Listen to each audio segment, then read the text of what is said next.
U.S. and around the world. And we heard early on, at the end of December, about this unusual illness that was taking place in Wuhan, China. And the fact that it was associated with a seafood market led some evidence that it might be this, what we call zoonotic transmission from animals to people. As soon as the Chinese announced that it was a novel coronavirus, and the Chinese, to their credit, made that sequence information available right away, our coronavirus experts here at CDC used that sequence information to design a test so that we would be able to detect the virus, even though at that time there were no cases in the U.S. and we had no samples of the virus because we had no clinical materials.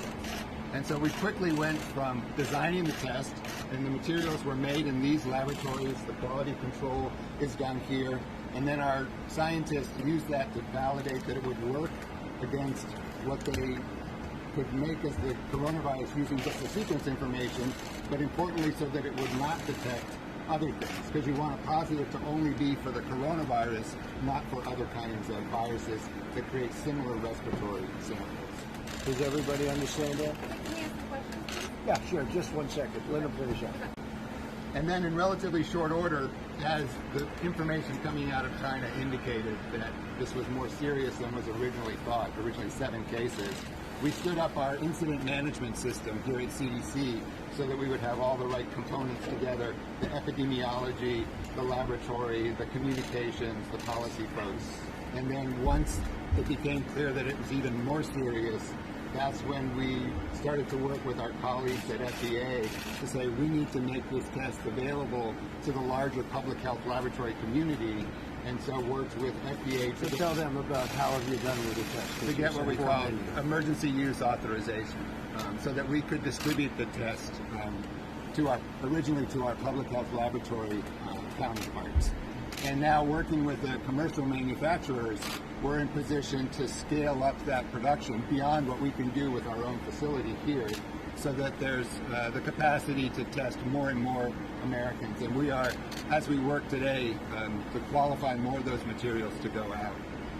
And it's important to note that at no time during this response has CDC ever denied a request that came from a public health official, either state or local, to test a patient. So all the patients who needed to be tested, in the opinion of the public health officials, have been tested. They have plenty of material, is what you said. And yeah, all of our state labs now have the ability to test for this virus. And they have had. Doctor, do you want to make a little statement? What's your name again? Dr. Steve Monroe. Well, I think first I want to thank you for your decisive leadership in helping us, put public health first.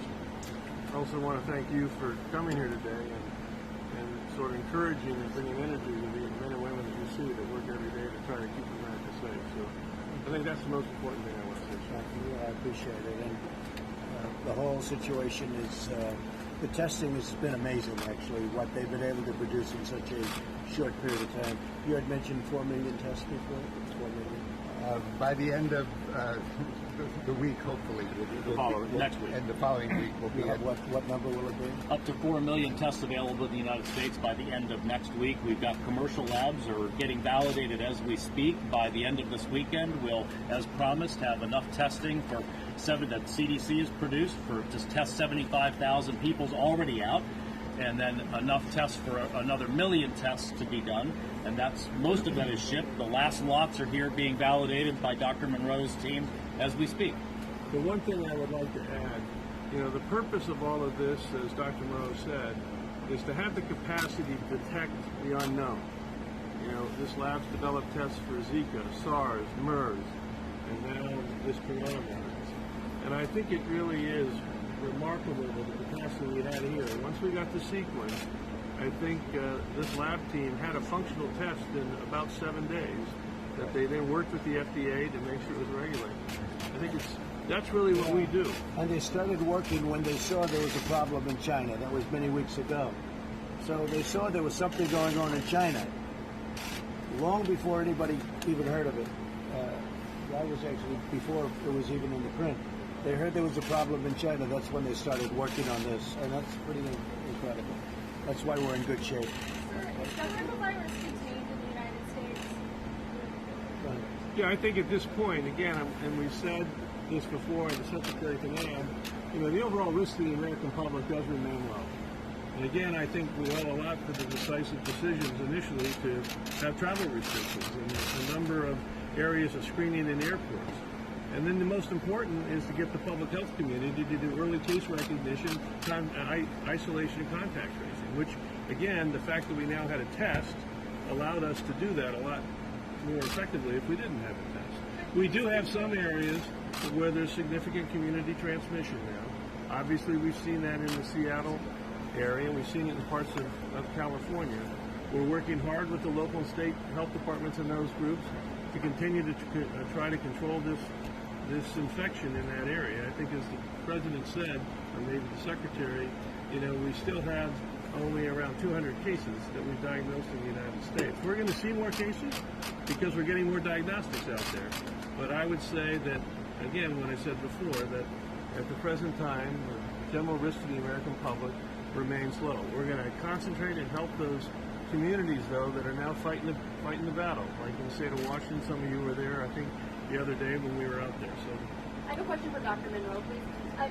Would you admit that the CDC did have problems with the testing? You say that there were people that the health officials never had to request anyone in the test, but you set such strict guidelines, so people were coming in and saying they couldn't get the test. We talked to dozens of people that have contacted us saying they couldn't get the test even though they had the symptoms because they didn't meet your criteria because your tests were faulty. So we did learn shortly after we distributed the first batch of our tests to some of the state health labs that there was an issue with one component of the test. And so we quickly put together a team to try to figure out what that issue was, and we suggested that people not test until we could sort that out. But what we have are 3 different signatures that we test for, and in working with FDA colleagues, we identified that 2 of those were sufficient to have a positive conclusive test. And so we've moved forward now with testing with just the 2 signatures. And this is something that could easily happen where we're just, again, starting from scratch with sequence information, building a test rather rapidly. We did small-scale testing here before rolling it out because our goal was to get it out to the public health labs as quickly as possible. You didn't have to start from scratch. You could have just used the WHO's test. Why did you choose to start from scratch when you see a long process? But we started with our test probably at the same time the Germans and the other Italians and the other groups that have worked with WHO were on developing their tests. Nobody could start with test development until the sequence information was made available by the Chinese.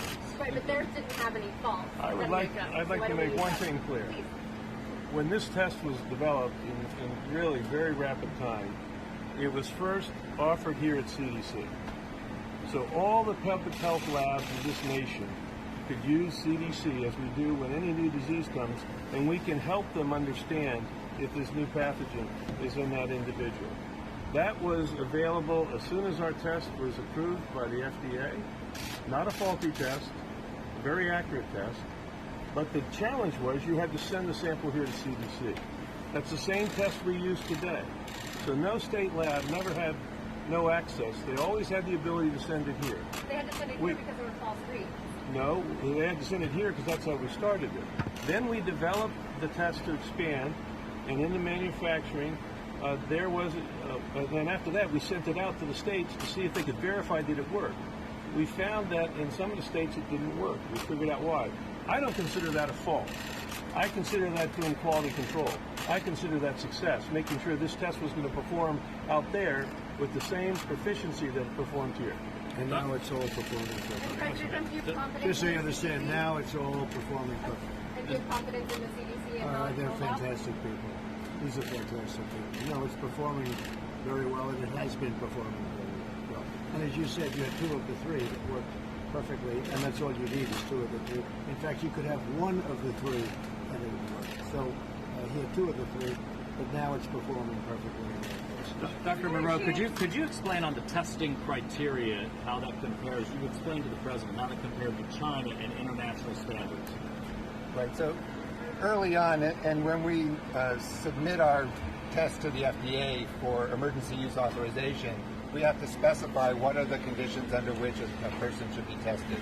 And certainly at the beginning, we wanted to be clear that all of the cases at that time were associated with travel to one of the endemic areas or other things like that. And so the criteria in the package insert were strict about who could be tested, because we didn't want just a lot of people with compatible symptoms who had no history of exposure to be tested. But as was stated, there was never a time when a public health official contacted CDC to ask for testing, and it was not done, even if they didn't quite meet the strict definition. I understand even China had a geographic travel restriction on who they tested, and they're the epicenter of this. Is that right, Dr. Right, at the Monroe? very beginning, they were only testing people who had direct contact at the seafood market in Wuhan. Is there a chance that the limited testing means that the numbers are low and the public has been misled about how widespread this is? Yeah, we have been diagnosing cases here from the beginning, originally linked to travel, associated with very aggressive public health measures of contact tracing. So you might find one confirmed case and you might evaluate another 300 people, right? And as we went out to do that, the only contacts initially from the beginning that we found were two spouses who came back from Wuhan, and all the other contacts were negative. Over time, when the state of Washington sent a sample from an individual, they made the first diagnosis. That individual was also a traveler, but clearly as they continued to diagnose more, we found people that had no risk of travel. And this is what we call community spread. So we do have community spread. We are continuing to look. We are enhancing our surveillance. We're blending the surveillance for coronavirus into our flu surveillance system. But at this point, I think we have isolated a number of clusters, but it's not as if we have multiple, hundreds and hundreds of clusters around the United States. I do think what's happening though is you have people that are sick, but they don't go to the hospital, or they're not very sick. It's a more minor case, and it could be of this virus. But you have a lot of people that aren't going to the hospital, so we're not seeing those people. And if you did see those people, you did see those people, the statistics actually become much better because they heal, they get better, they don't see a doctor, they don't see a hospital, they have a problem, they have the sniffles or a cold or all, some of the symptoms, and over a period of time, short period of time or even longer period of time, they get better. If you look at that, then all of a sudden you're coming into a much lower category of risk in terms of death type risk. Because I think a lot of people aren't going to doctors, a lot of people aren't going to hospitals, and so you're not seeing those people. And Mr. President, you wouldn't have seen this, but actually today, Dr. Fauci published in the New England Journal of Medicine a revised estimate of fatality counts, very much consistent with what the president was saying, which is the WHO numbers are just a math problem. This many people died, this many were diagnosed. But if you then extrapolate from the number of diagnosed to how many likely cases there are that never came to the doctor or hospital or got tested, Dr. Fauci's paper in the New England Journal says he thinks it's less than 1%, which is, I think, word for word, Mr. President, what you were saying. Can I just ask one question about containment? I mean, you're saying that you have noticed, you've seen these clusters, but from last Friday to today, we've gone from something like 57 or 59 cases. In 7 days, we had 200, and we even haven't had the testing to see if there's more than that. So now we're actually getting the testing. Don't you think it's likely there are a lot more people out there who are going to come and actually be sick? I think there's no doubt we're going to see more community cases. And I just want to say, and there's no doubt that the public health system of the United States is enhancing surveillance in a variety of ways to try to really understand, is there any hidden pockets? And that's all in process. But I will say, everyone has been aggressively using the single case they diagnose, then to go look at all the contacts to try to begin to understand this. This is how the nursing home is having a lot of infections in Seattle, and tragically, and they're all in our prayers, a number of deaths from that nursing home. So I just want to assure the American public that we are enhancing our surveillance, not just CDC, but the entire public health system of this nation, so that we will have very accurate eyes on where this virus is. Obviously, Mr. President, we've talked a lot about the health ramifications, which of course is very important. But But there are also economic ramifications. The stock market dropped again today. The travel industry, airlines, cruise ships companies, travel companies have been hit especially hard. Can you give us a sense of what you're considering to help offset this pain? Well, we're considering different things, but we're also considering the fact that last year you had approximately 36,000 deaths due to what's called the flu. And when I first heard this 4, 5, 6 weeks ago, when I was hearing the amount of people that died with the flu, I was shocked to hear it. Anywhere from 27,000 to 70,000 or 77,000. And I guess they said in 1990 that was in particular very bad. It was higher than that.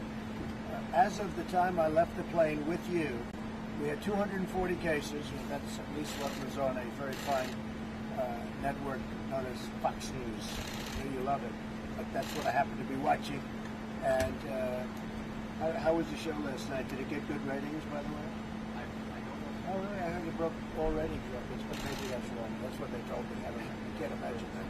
But what happened is, if you look at the number, the time we left, it was 240 cases, Peter, and 11 deaths. That's what it has been. Now, you look at throughout the world, I mean, other countries have South Korea, Italy, and in particular China, have many. Now, I also hear the numbers are getting much better in those places, and I've heard the numbers are getting much better in China, but I hear the numbers are getting much better in Italy, et cetera, et cetera. But what I hear, so we have 240 cases, 11 deaths. Everything's too much, and it's true. I don't want 11 deaths. I don't want any deaths, right? But over the last long period of time, when people have the flu, you have an average of 36,000 people dying. I never heard those numbers. I would have been shocked. I would have said, does anybody die from the flu? I didn't know people died from the flu. 36,000 people died. 27,000 to 77,000, that's your flu. And again, you had a couple of years where it was over 100,000 people died from the flu.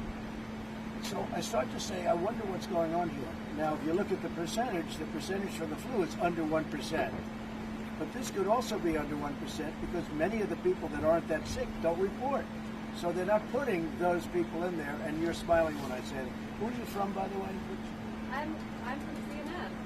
You are, I don't watch CNN, that's why I don't recognize you. Nice to meet you. I really don't. I don't watch it. I don't watch CNN because CNN is fake news. Go ahead. Can you just address the economic piece, though? Because there is obviously a lot Of course it's an effect. I mean, it is an effect. Now, you know, if you know anything about me, I like when people happen to stay in the United States and spend their money in the United States, okay? So I think people are staying in the United States more. They're going to spend their money in the United States. So this is ended. It will end. People have to remain calm. I do think that if you look at the numbers, and you look at the numbers from other years on other things, and you look at these numbers, it'll be interesting to see what you find. And statistics will soon be coming out. But there was a big statistic today that it's way under 1%. They said 1/10 of 1% in one case, but nobody really knows. We'll be able to find out. The problem is the people that get better, that don't see a doctor, don't go to a hospital, those people get better. If they were in the numbers would look much better in terms of death rate. Are you concerned there'll be some bankruptcies? Oh, I think you'll have other things. The amazing thing, look at the job numbers today. We had a tremendous job number today. We had a number that when you add last month's number, which was a correction of plus 80,000 jobs, wasn't it a 350,000 jobs number today? That was shocking. I was watching a particular network, and they said on the network, but they're pros, they said, wow, these are unbelievable numbers. They were shocked by the numbers. Over 350,000 when you add last month's correction. Peter? Mr. President, all these organizations that are canceling conventions and trips and study abroad programs, all the organizations and businesses that are canceling conventions and meetings and travel and so forth, even within the United States, are they overreacting or are they taking the right precautions? I think it's fine if they want to do it. I don't think it's an overreaction, but I wouldn't be generally inclined to do it. I really wouldn't be. Now, it depends on what country you're talking about. If you're talking about if they're going to another country, or you're talking about within the United States. Within the United States, a lot of places Yeah, I mean, you know, canceling. they have to feel comfortable. People have to feel comfortable to have a good time. If you look at, do I want to go to China? Do I want to go to certain parts of Italy? Do I want to go to South Korea right now? You know, that's a different decision.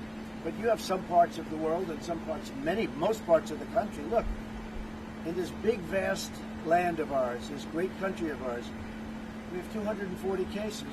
Most of those people are going to be fine, vast majority going to be fine. We've had 11 deaths, and they've been largely old people who were susceptible to what's happening. Now that would be the case, I assume, with the regular flu too. If somebody is old and in a weakened state or ill, they're susceptible to the common flu too. You know, they would tell me just now that the common flu kills people, and old people is sort of a and target. also they're very young. And the young. Now, the interesting thing here, it's very interesting. The interesting thing here is that the young seem to be doing unbelievably well, actually better than they do with the flu.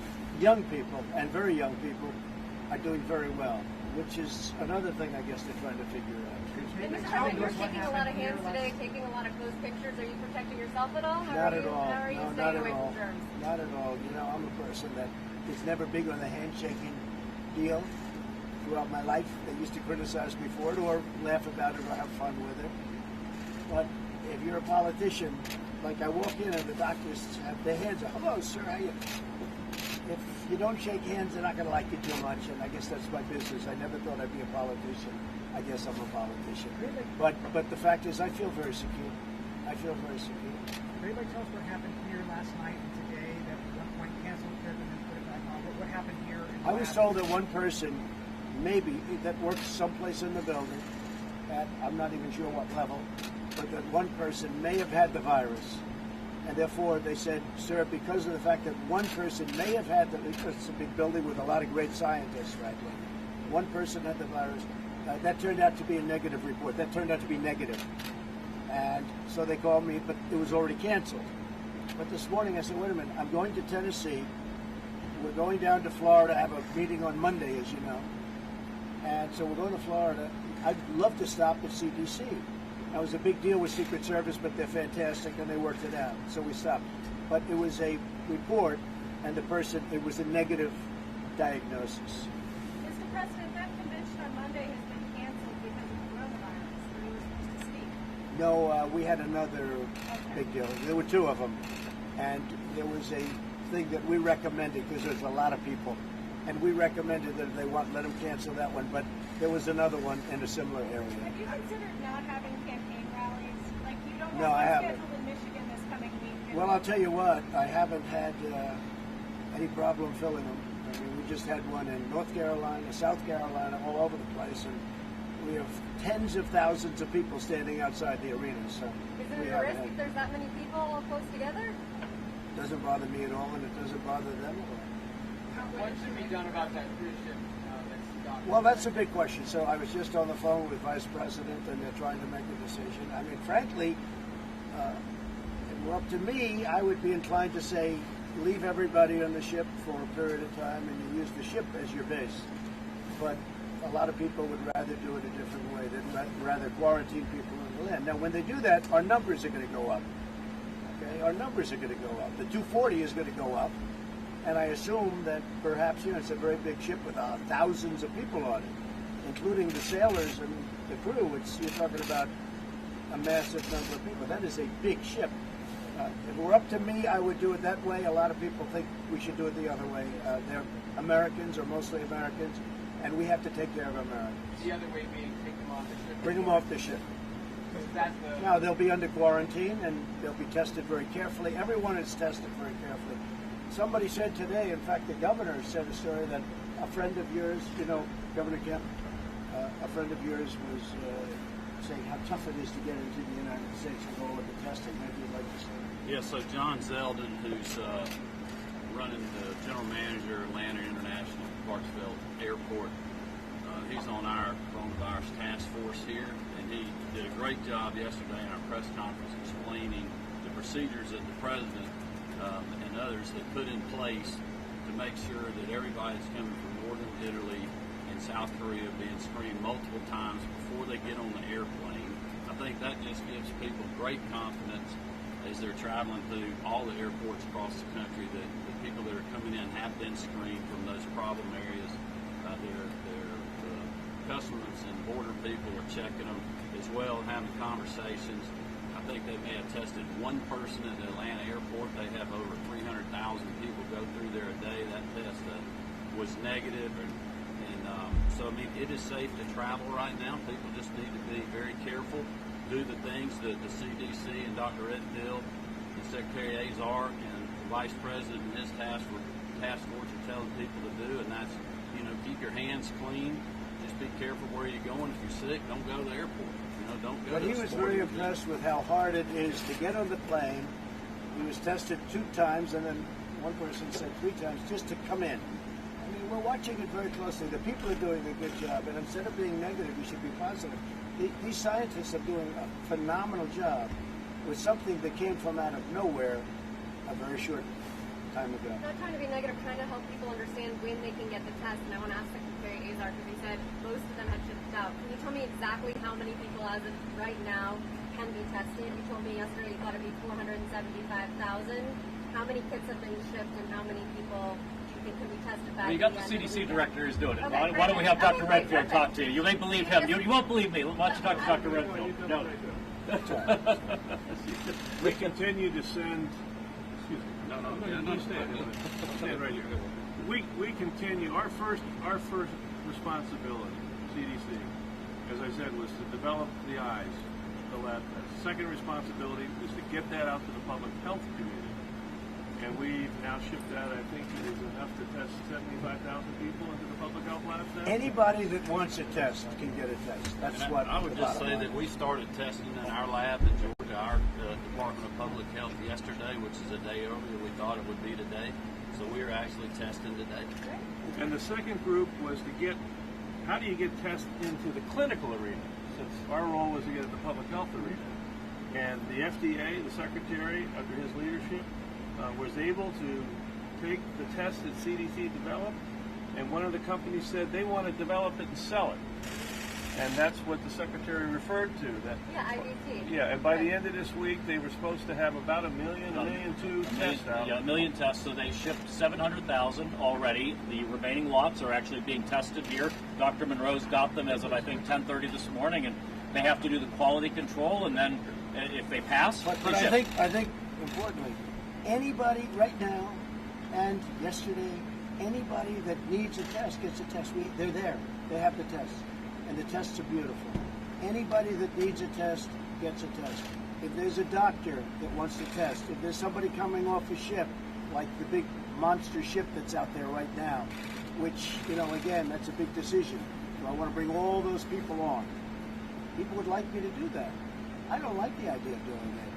But anybody that needs a test can have a test. They're all set. They have them out there. In addition to that, they're making millions of more as we speak.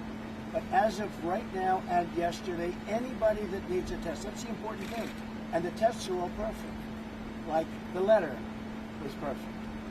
The transcription was perfect, right? This was not as perfect as that, but pretty good.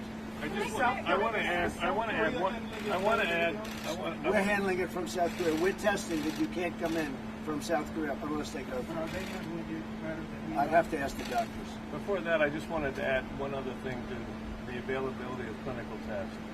The Secretary, the Vice President, last week brought together all of the major diagnostic companies that you all know so well, LabCorp, Quest, and asked them to come together as a group. And they already formed a consortium to work together to use their capacity, which is really substantial, to bring this test to doctors' offices around our nation. And when they presented it, they felt that either by Monday, they're going to begin to roll out this test now through LabCorp, through Quest. So as the President said, the issue now is whether the clinicians believe that this test is indicated in evaluating the patients that come to see them. It's not going to be about the availability of the test. It's going to be about the clinical judgment of the patient and the doctor or the nurse practitioner to get this test. Can I clarify about the And this is, by the way, the highest level test. Yes. Can I clarify This is something the highest level test anywhere. about the cruise ship? Has a decision been made? It's a very good question. And are you the final From my decider? yes, from my standpoint, I want to rely on people. I have great experts, including our Vice President, who's working 24 hours a day on this stuff. they would like to have the people come off. I'd rather have the people stay, but I'd go with them. I told them to make the final decision. I would rather, because I like the numbers being where they are. I don't need to have the numbers double because of one ship. That wasn't our fault. And it wasn't the fault of the people on the ship either. Okay? It wasn't their fault either. And they're mostly Americans, so I can live either way with it. I'd rather have them stay on, personally.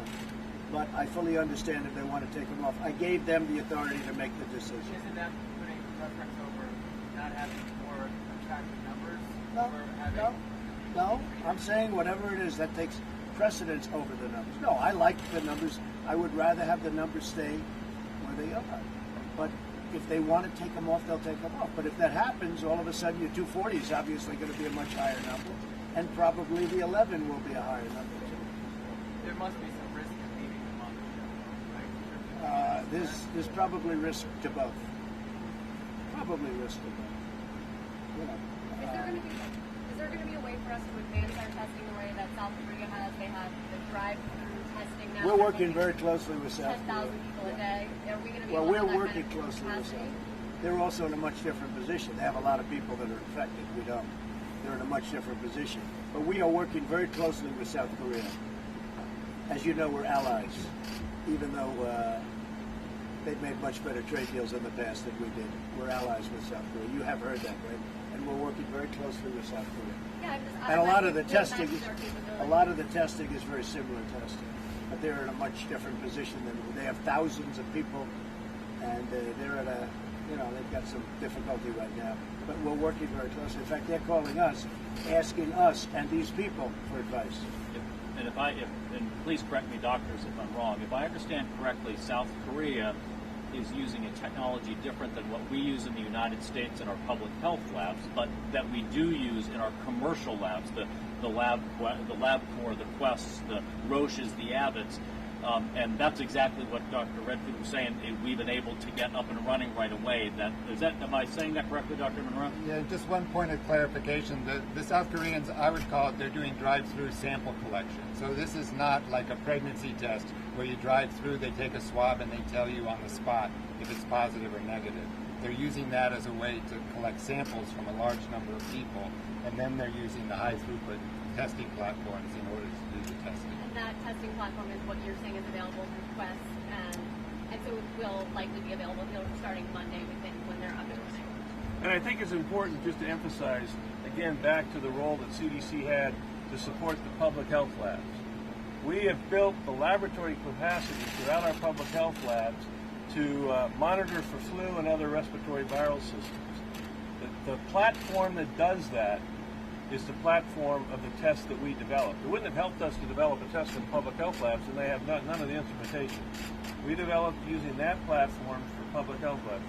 The platform that the Secretary and Dr. Moreau is saying is a high throughput platform, which has been put in most hospitals for HIV, hepatitis C, and so that's the platform. And as we sit here today, we're trying to now validate whether the test we made would be validated to use that on that platform. But the private sector is already doing it too. I mean, they're moving now to that rapid throughput And don't forget, platform. these are the people, like as an example, HIV, I talk about it in speeches and other things. HIV free, or essentially free, within 9 years now. It's a 10-year process. These are the people that came up with the answers to this stuff that 3 years ago, 4 years ago, you would have said it's impossible. What they've done is incredible, and to others also. If you look at what they've done with HIV, it's incredible. Other countries are all calling the same people that you're dealing with. And honestly, what you should be doing is giving them a lot of credit, because this was a very condensed period of time. Even the vaccine, they're going to have tests done in 90 days that other people wouldn't have, that 2 years ago you were taking 2 years to do. And they're making great progress. It takes a period of time, but they're making great progress. Other countries are dealing with the same people you're talking to now, and others in this government universe. They're incredible people. And honestly, you should be giving them tremendous credit. They have done a tremendous job. When you mention South Korea, they're dealing with us all the time. When you mention Italy, they're dealing with us all the time. We're working together with China. We're working together with everybody. But these are great people. These are incredible people. and you shouldn't be knocking them. You should be praising them. They have done an incredible job already. Last night you said you did not anticipate this kind of thing happening. Do you think that having the Office of Pandemic Preparation in the White House, that White House staff is making? I just think this is something, Peter, that you can never really think is going to happen. You know, I've heard all about this could be, this could be a big deal from before it happened. Something like this could happen. I think we're doing a really good job in this country at keeping it down. We've really been very vigilant, and we've done a tremendous job at keeping it down.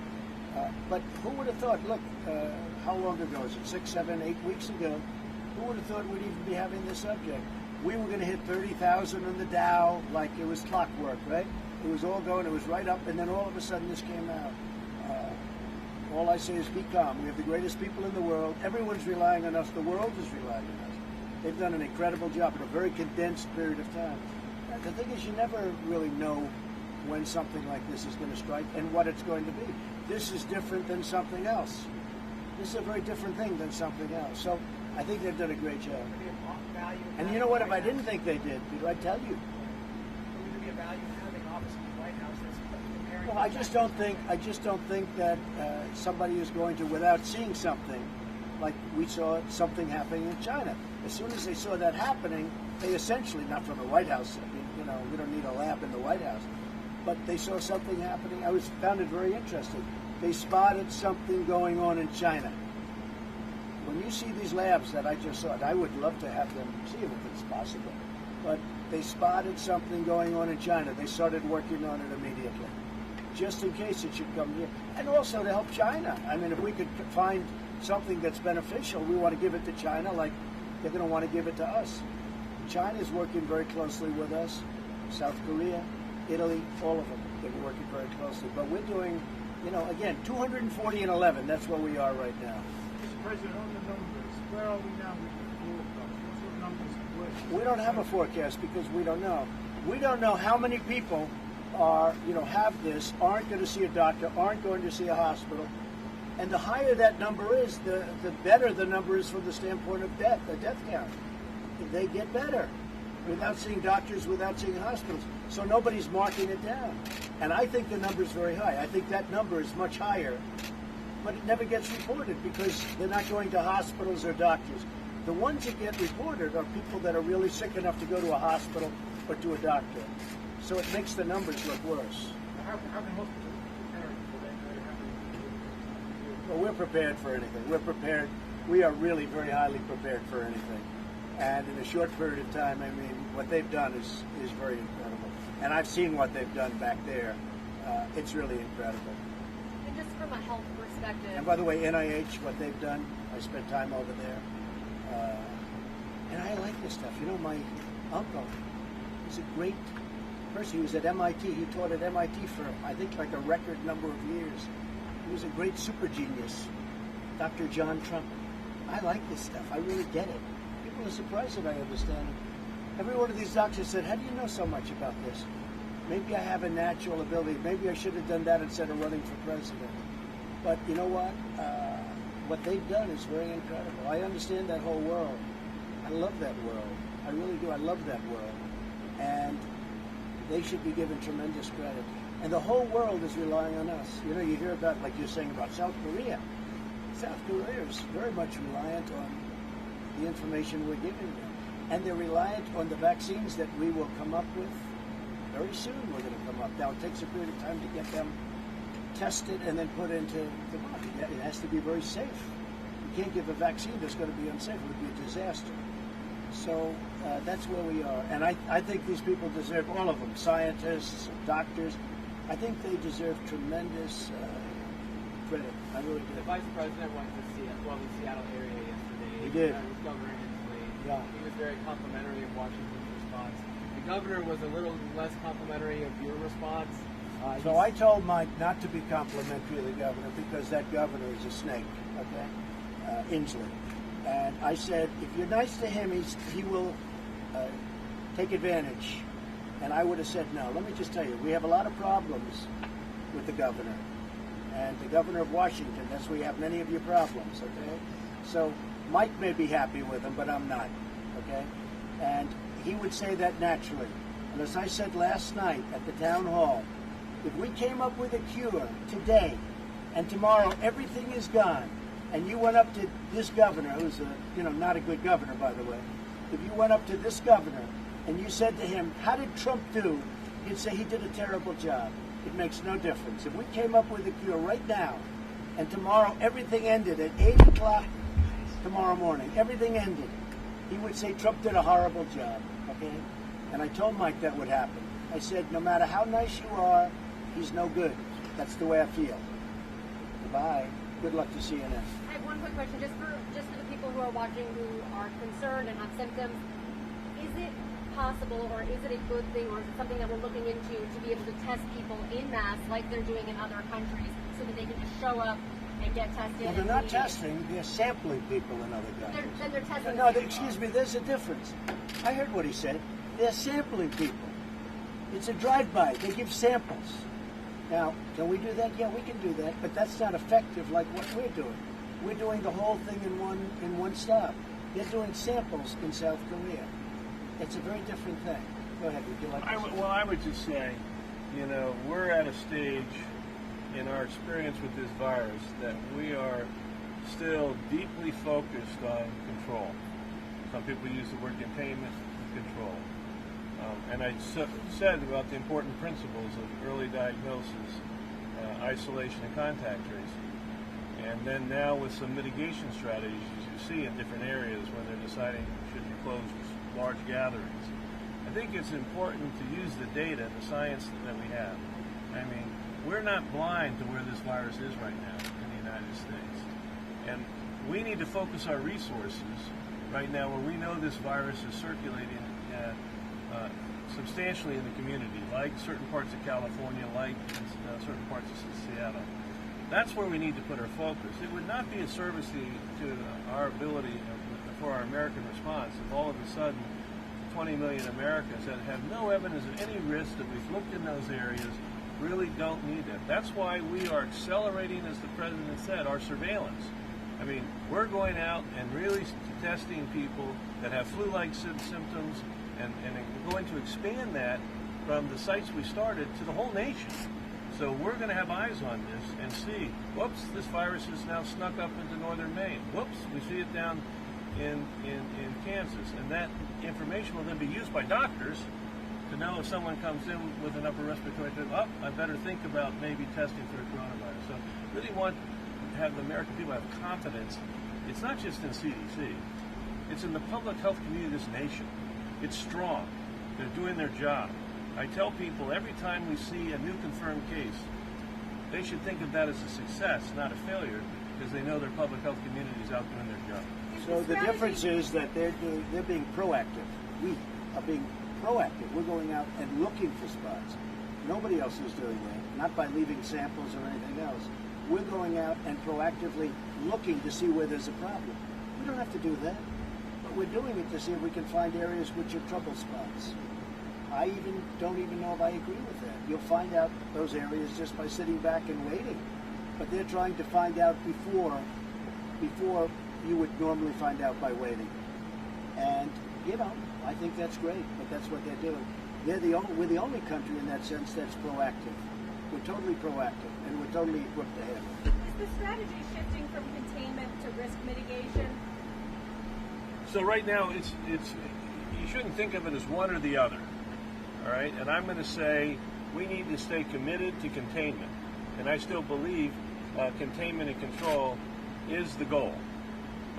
But that's going to be complemented strategically by what we call mitigation or non-pharmaceutical interventions, like asking churches not to have big gatherings. So in the state of Washington, in the last couple of days, they announced their initial mitigation strategies. We've been working on mitigation for the whole nation, just in a planning way. But we've also have our people buried into the Washington Health Department, the California Health Department, to have them start to develop. And again, Washington started to operationalize theirs this week. I suspect California will later. We're going to continue to work on these, and it's going to be a community by community strategy. They're not all going to be the same, but it's going to be driven by the amount of community transmission that can't be linked to a contact, that can't be linked to a trip, when you see significant what we call on-link transmission, then you start to have to evaluate the value. So it's not one versus the other, but this nation should not give up on containment. Okay? Thank you very much. Thank you. Thank you very much.